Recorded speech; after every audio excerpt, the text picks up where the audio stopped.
Good morning student, स्वागत है आप सभी का मुरादाबाद टेक्निकल क्लासेस पर। तो प्यारे साथियों, जो लास्ट लेक्चर में हम कंटिन्यू कर रहे थे और आगे भी हम कंटिन्यू करते रहेंगे। तो आज हमने ऑब्जेक्टिव सेशन लिया है, ठीक है। तो प्यारे साथियों देखो किस तरीके से हम क्वेश्चन को कर सकते हैं। तो ये देखो सिंपल फॉर्म में हमने क्या लिया है,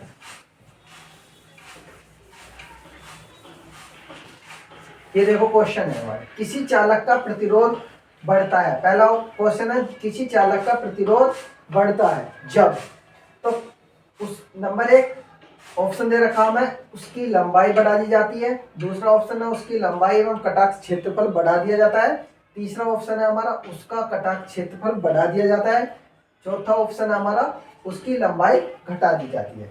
तो देखो हमने आपको बताया था, डिस्कस किया था लास्ट लेक्चर में, जो भी हमने क्लासेस ली थी, कोई शायद फर्स्ट और सेकंड में, ठीक है। तो देखो R बराबर क्या होता है हमारा, रो L अपॉन A होता है, ठीक है। जहां पर R क्या होता है हमारा, प्रतिरोध होता है,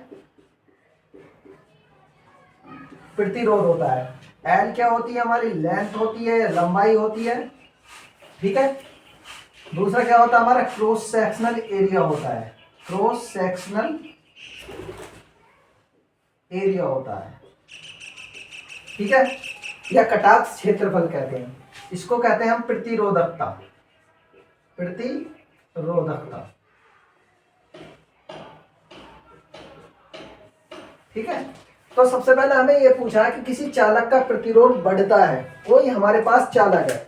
देखो सबसे पहले हम क्या देखते हैं, ये कोई हमारा चालक है ना। तो ये कोई वायर है, इस पे एक इंसुलेशन हमारा लपेटा गया है, ठीक है। इंसुलेशन क्यों लपेटा जाता है, जिससे कि हमें ये वायर टच ना हो, कहीं पर टच ना हो, जिससे कि हमारा करंट ना लगे, ठीक है, कि अर्थ ना करे किस तरीके। तो ये कोई वायर है हमारा, ये चालक है। वायर को ही हम क्या कह सकते हैं, चालक कह सकते हैं। ये हमारा क्या है, 1 मीटर लंबा है। यदि मैं इसकी लंबाई को 2 गुना कर दूं, जब 2 गुना कर दूंगा इसका मतलब 2 मीटर हो गई। जब 2 मीटर हो जाएगी तो रेजिस्टेंस भी हमारा क्या हो जाएगा, 2 गुना हो जाएगा। तो यही इसमें बताया गया कि ये इसमें देखो दिया भी गया है कि R समानुपाती क्या है हमारे पास, L क्या हमारी लंबाई है। तो जब R हमारा समानुपाती है L के, तो किसी भी चालक की या वायर की यदि लंबाई बढ़ा दी जाए, ठीक है, यदि लंबाई बढ़ा दी जाती है तो उसका रेजिस्टेंस भी हमारा बढ़ जाता। लेकिन किस अनुपात में बढ़ता है, यदि इस लंबाई को हम क्या करते हैं, 1 गुना कर देते हैं, तो इसके रेजिस्टेंस में हमारा 1 गुना क्या हो जाएगा, 1 गुना इंक्रीमेंट हो जाएगा, ये इंक्रीज हो जाएगा, बढ़ जाएगा। यदि इसको हम क्या करते हैं, 2 गुना कर दें, लंबाई को यदि 2 गुना करते हैं तो रेजिस्टेंस भी हमारा 2 गुना हो जाएगा, ठीक है। यदि लंबाई को हम 3 गुना करते हैं तो हमारा रेजिस्टेंस भी क्या हो जाएगा, हमारा 3 गुना हो जाएगा, ठीक है। तो जिस रेशियो में हम लंबाई को इंक्रीज करेंगे, उसी रेशियो में हमारी क्या है, रेजिस्टेंस भी हमारी इंक्रीज हो जाएगा, ठीक है। तो यही इस क्वेश्चन के अंदर बताया गया कि कोई चालक है हमारा, देखो ऐसे समझते हैं, ये कोई हमारा वायर है, ठीक, ये हमारा अभी 1 मीटर लंबा है, ठीक है। और यदि मैं इसकी लंबाई को 2 मीटर कर दूं, ठीक है, तो पहले इसका रेजिस्टेंस 1 मीटर के अकॉर्डिंग था, लेकिन यदि इसकी लंबाई 2 मीटर कर दी तो 2 मीटर का मतलब 2 गुनी कर दी, 1 मीटर की बजाय क्या कर दी हमने, 2 मीटर कर दी। तो इसका मतलब रेजिस्टेंस भी क्या हो गया हमारा, 2 गुना हो जाएगा। तो इसी प्रकार से हम समझ सकते हैं। तो क्या है, देखो उसकी लंबाई बढ़ा दी जाती है, बिल्कुल सही बात है, उसकी लंबाई एवं कटाक्ष क्षेत्रफल बढ़ा दिया जाता है। देखो यदि कटाक्ष क्षेत्रफल बढ़ाओगे तो प्यारे साथियों, कटाक्ष अगर क्षेत्रफल एरिया यदि बढ़ा दिया तुमने, तो एरिया यदि आपने बढ़ा दिया तो क्या होगा, एरिया बढ़ाने पर ये हमारा इनवर्सली प्रोपोर्शनल है। तो एरिया यदि बढ़ाओगे तो हमारा रेजिस्टेंस क्या हो जाएगा, कम हो जाएगा। और एरिया यदि कम करोगे तो रेजिस्टेंस क्या हो जाएगा, हमारा बढ़ जाएगा। तो ये तो हमारा पुट नहीं हो रहा। तो पहला ऑप्शन क्या कह रहा है हमारा, देखो R समानुपाती क्या है, L, यदि L बढ़ाओगे, लंबाई यदि बढ़ाओगे तो रेजिस्टेंस हमारा बढ़ जाएगा। इसलिए पहला ऑप्शन क्या है हमारा, करेक्ट होगा। ठीक है, उसकी लंबाई में कटाक्ष, तो इसमें देखो लंबाई भी दी है, इसमें कटाक्ष क्षेत्रफल भी दिया है ना। तो कटाक्ष क्षेत्रफल तो हमारा इन्वर्सली प्रोपोर्शनल है। यदि इन्वर्सली प्रोपोर्शनल है तो हम ए यदि बढ़ाएंगे तो रेजिस्टेंस तो हमारा कम हो जाएगा, लेकिन यहाँ पर क्या दिया, क्षेत्रफल बढ़ा दिया जाता है, तो इसलिए ये ऑप्शन हमारा गलत हो गया, इनकरेक्ट हो गया। सीधे हो उसका कटाक्ष क्षेत्रफल बढ़ा दिया जाता है, जो इसमें बताया वही इसमें लगेगा, तो भी नहीं है, तो भी हमारा गलत है।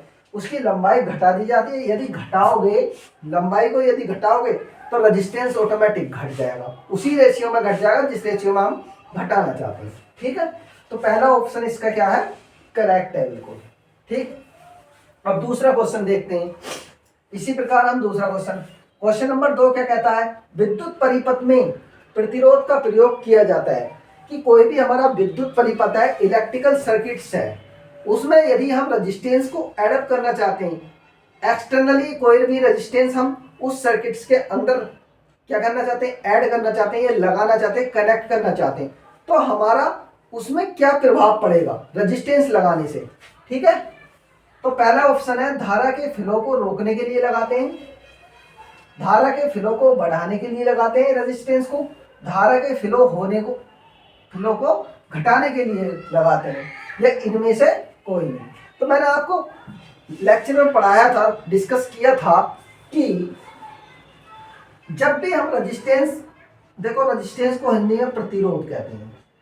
ठीक है, प्रतिरोध कहते हैं, प्रतिरोध का मतलब रोध करना किसी चीज का, और रोध किसका करता, विरोध किसका करता है हमारा, ये करंट का विरोध करता है, अपोज करता है करंट का। किसी भी इलेक्ट्रिकल सर्किट के अंदर यदि करंट फ्लो हो रही है और उस सर्किट के अंदर हम सीरीज में रेजिस्टेंस लगा दें, तो हमारा क्या, करंट के फ्लो होने का अपोज करने लगेगा। तो साथियों इसी प्रकार हम देखते हैं विद्युत परिपथ में प्रतिरोध का प्रयोग किया जाता है। कि प्रतिरोध लगाने क्यों लगाया जाता है किसी भी इलेक्ट्रिकल सर्किट्स के अंदर, तो वो क्या करता है, धारा के फ्लो को रोकने के लिए, या धारा के फ्लो को बढ़ाने के लिए, या धारा के फ्लो को घटाने के लिए। तो प्यारे साथियों मैंने बताया धारा के फ्लो को रोकने के लिए इसका उपयोग किया जाता है।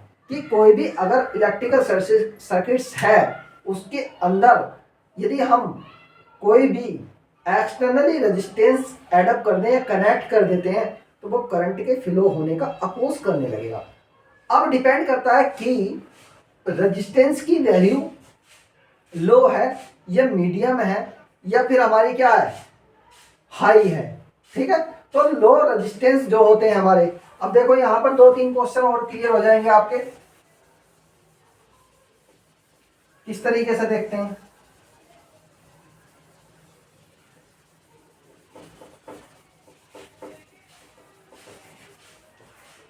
देखो लो वैल्यू के जो रेजिस्टेंस होते हैं, देखो क्वेश्चन यहां से भी हमारे क्लियर होंगे। लो वैल्यू रेजिस्टेंस, या यहां पे कह सकते हैं हम लो वैल्यू रेजिस्टेंस की रेंज क्या होती है। तो रेंज 1 ओम से कम, 1 ओम से जो कम, 1 ओम से कम के जितने भी रेजिस्टेंस आते हैं, प्रतिरोध आते हैं, वो हमेशा क्या कहते हैं, लो वैल्यू रेजिस्टेंस कहलाते हैं। दूसरा क्या है, मीडियम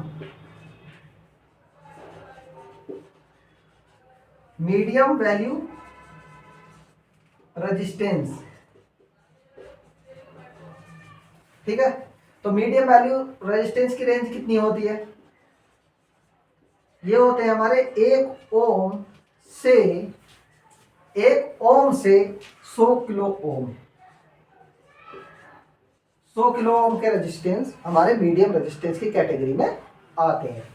तीसरा देखो हाई वैल्यू रेजिस्टेंस की रेंज क्या होती है,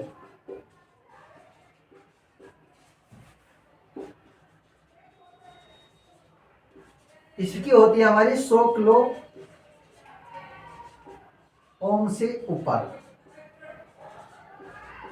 तो प्यारे साथी यहाँ से भी हमारे क्वेश्चन कुछ ना कुछ हमेशा बनता है, कोई ना कोई क्वेश्चन यहाँ से भी बन जाता है कि पूछ लेगा कि लो वैल्यू रेजिस्टेंस की रेंज कितनी होती है। तो 1 ओम से जितने भी कम रेजिस्टेंस होते हैं 1 ओम से, वो हमारे लो वैल्यू रेजिस्टेंस की कैटेगरी में आते हैं।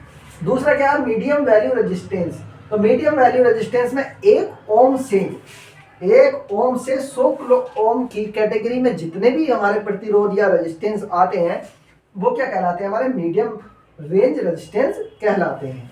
ठीक, अब हाई वैल्यू रेजिस्टेंस क्या होते हैं? हाई वैल्यू रेजिस्टेंस हमारे 100 किलो ओम से ऊपर के जितने भी रेजिस्टेंस होते हैं या आते हैं तो वो क्या होगी, हमारी हाई वैल्यू रेजिस्टेंस की कैटेगरी में आएंगे। तो प्यारे साथियों ये very very most important question हो। ठीक है, तो 3 क्वेश्चन हमारे यहाँ से क्लियर हो गए। तो ये कहीं भी आ सकता है, कोई भी क्वेश्चन आ सकता है। ठीक है, तो साथियों नेक्स्ट क्वेश्चन देखेंगे। नेक्स्ट क्या, निम्न में से चालक का प्रतिरोध तथा चालक की लंबाई के बीच सही संबंध दर्शाता है। तो कहने का मीन्स ये है, कोई चालक है हमारा, चालक अभी बताया था मैंने, देखो इस तरीके से ये कोई वायर है, तो इसमें क्या है, एक ग्राफ बना दिया है। यहाँ पर क्या कर दिया है, यहाँ पर आपको एक ग्राफ बना करके रिप्रेजेंट कर दिया है। ठीक है, ग्राफ के द्वारा बताना है कि जो रेजिस्टेंस है चालक का, जो रेजिस्टेंस है और रेजिस्टेंस और लेंथ के या लंबाई के बीच में संबंध क्या रिप्रेजेंट करता है, कौन सा ग्राफ हमारा सही है। ठीक है, सही बना हुआ है। तो आपको देख करके बताना है, रिलेशन चेक करके बताना है कि हमारा कौन सा रिलेशन हमारा सही है। तो ये कोई वायर है, अगर मैं इस लंबाई को बढ़ा रहा हूँ, है ना, हम इसकी लंबाई को बढ़ा दें तो रेजिस्टेंस पे क्या इफेक्ट पड़ेगा। ठीक है, वही इसमें बताया गया है कि निम्न में से चालक का प्रतिरोध तथा चालक की लंबाई के बीच सही संबंध क्या है। यदि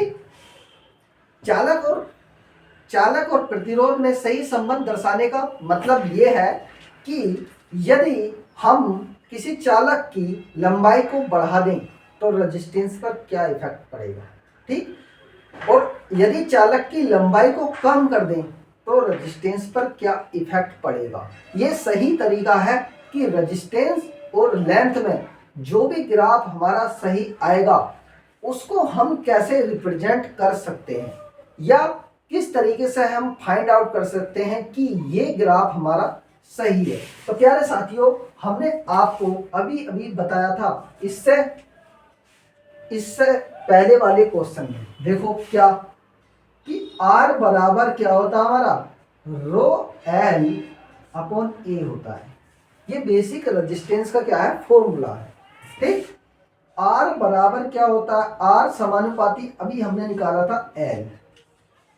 ठीक, तो यहां से ही हम इसको भी समझ सकते हैं कि यदि लंबाई हम बढ़ा रहे हैं, ठीक, तो रेजिस्टेंस भी हमारा बढ़ रहा है।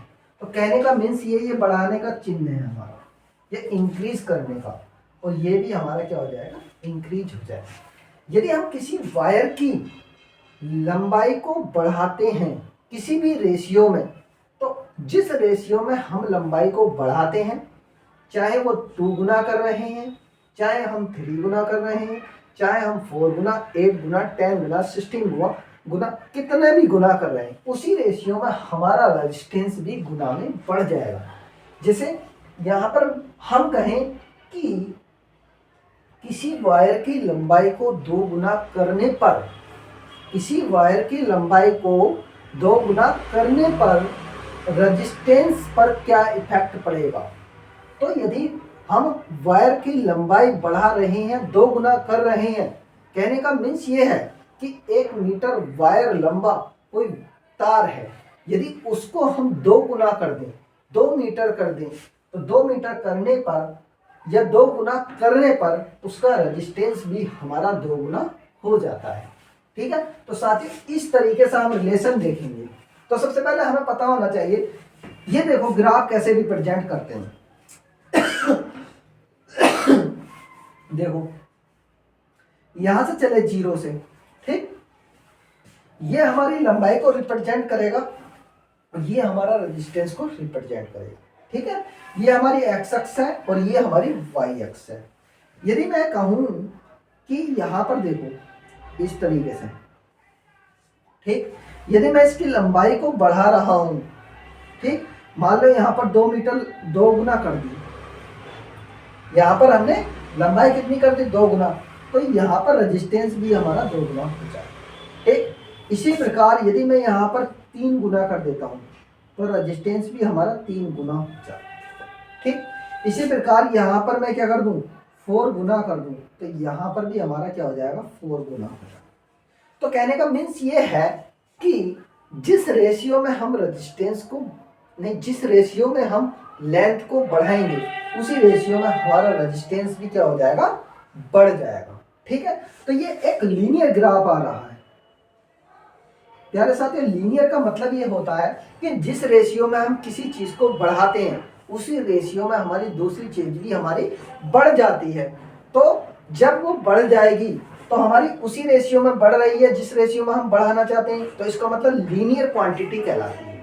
नॉन लीनियर का मतलब ये होता है प्यारे साथियों, जैसे मैं यहां पर कह दूं R = L², यदि मैं लंबाई को 2 गुना करता हूं तो 2 दूनी क्या हो जाएंगे यहाँ पर 4, इसका मतलब रेजिस्टेंस 4 गुना हो रहा है। 2 गुना करने पर रेजिस्टेंस की वैल्यूज हमारी कितने बढ़ रही है 4 गुना बढ़ रही है। इसका मतलब ये क्या है गलत है। किसके अकॉर्डिंग गलत है लीनियर के अकॉर्डिंग। अगर ये लीनियर ना होता, ये लीनियर ना कहे, वो नॉन लीनियर कहे तो सही है, लेकिन उसने लीनियर कहा। लीनियर का मतलब होता है प्यारे साथी, यदि मैं इसको 2 गुना कर रहा हूं, इसको 2 गुना बढ़ा रहा हूं तो इसको भी 2 गुना ही बढ़ाना चाहिए। तो ये हमारा होता है लीनियर क्वांटिटी या लीनियर सर्किट्स भी हम कह सकते हैं। नॉन लीनियर का मतलब होता है कि हमने 2 गुना बढ़ाई तो 2 गुना ना बढ़कर हमारी 4 गुना बढ़ गई या 8 गुना बढ़ गई या 16 गुना बढ़ गई, तो वो कहलाती है that means non linear quantity या नॉन लीनियर सर्किट्स, ठीक है। तो साथियों इस तरीके से हम इसको हम सोल्व कर सकते हैं, ठीक है। तो देखते हैं 3 क्वेश्चन हमारे यहाँ पर क्लियर हुए हैं और 3 क्वेश्चन यहाँ पर, 3 की बजाय लगभग हमारे 10 क्वेश्चन यहाँ पर सोल्व हो गए, ठीक है साथियों। तो नेक्स्ट देखते हैं।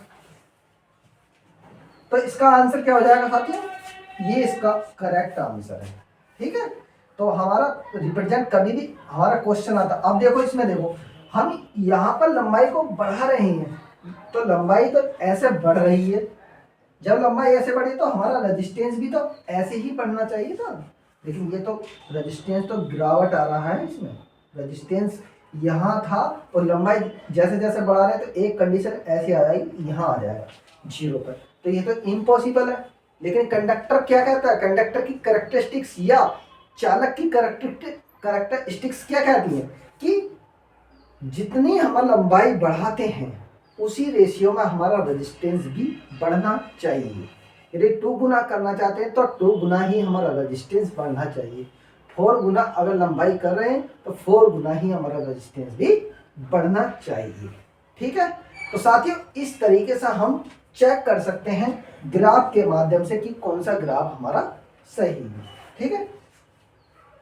अब इसमें भी कुछ भी दे सकता है वो, इस तरीके से घुमा फिरा के ये इस तरीके से, तो ये भी गलत है हमारा। इनमें से कोई नहीं, इनमें से कोई नहीं का मतलब होता है कि इनमें से कौन सा आंसर सही नहीं है जो गिवन हमारे ऑप्शन दिए A, B और C, ठीक। तो इस प्रकार से हमारा ये आंसर हमारा करेक्ट है। ये बहुत आता है एग्जाम में, एग्जाम पॉइंट ऑफ व्यू से बहुत अच्छा ही बेस्ट क्वेश्चन है ये सारे ही क्वेश्चन बहुत बेस्ट है, ठीक है। ये मैंने जितने भी क्वेश्चन आपको बताए हैं ये भी बहुत ज़्यादा इम्पोर्टेंट है और ये क्वेश्चन भी हमारे बहुत ज़्यादा इम्पोर्टेंट है। कोई ना कोई क्वेश्चन इसमें से हमारे 2 क्वेश्चन आने की संभावना पूरी रहती है। तो इस प्रकार से हम कोई भी क्वेश्चन का सॉल्यूशन कर सकते हैं। तो साथियों यहाँ तक करते हैं आज क्लास, बाकी नेक्स्ट क्लास देखेंगे। नमस्कार।